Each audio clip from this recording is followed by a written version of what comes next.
Nisikilize, ukiwa una maisha huwezi kumsaidia ndugu, au ningekufundisha hivi, usimsaidie ndugu ukiwa hujanyanyuka. Ni maneno magumu fulani hivi, ni maneno ya uhasama fulani hivi, ni maneno fulani tata. Ukiwa kijana au mwanadamu unayepambana kutaka kukua katika uchumi, hela unatakiwa ipeleke sehemu hizi mbili, kwa mke na kwa baba na mama. Basi hawa wajomba waache kwanza. Mungu asijue wananielewa watu ibaya. Mjomba Chale muache kwanza. Hawa wapo tu, wakina shangazi, wakina mamdogo, mamkubwa wapo, waache kwanza. Wape hela watu wao wawili, familia, baba au mama, basi, na nyumbani, basi.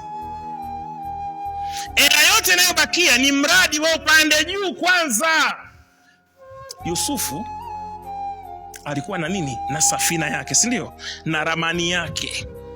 Katika ramani yake aliwaambia ndugu zake, jamani, mimi nataka kuja, mimi nimeota ndoto, si ndio? Aliota ndoto, nitakuja kuwa mtu mkubwa hivi na hivi, mtanisujudia, sijui mtafanya hivi, mtainama. Waliposikia wakakasirika, wakachukia, wakapanga hadi kumuua, si ndio? Wakamtupa kwenye shimo. Kilichotokea ni nini? Yeye Yusufu wala kulalamika.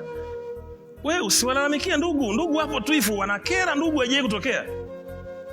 Haya, Mungu anamnyanyua huyu, nyanyuka. Pap! Huyo biashara, huyo madini, dhahabu, mashamba, manini, makenta, kanyanyuka. Haya, mnyanyue huyu. Mnyanyue. Inakuwa ni nini? Ni easy kumnyanyua. Kwa hiyo kumbe aliyenyanyuka ni rahisi kufanyaje? Kuwanyanyua wa chini. Ila mkiwa wote chini, mnakufa wote maskini. Kwa hiyo fumba macho. Wanapopiga simu, tutumie 200,000 hivi na hivi, anaumwa, hawafi, au anaumwa toka wadogo. Ni maneno magumu hayo, ni maneno magumu. Sio mepesi kama unavyofikiria, ni magumu kweli kweli. Huyu baba sikutegemea, nimekuja kwake ananifundisha roho mbaya. Nakwambia ni maneno magumu.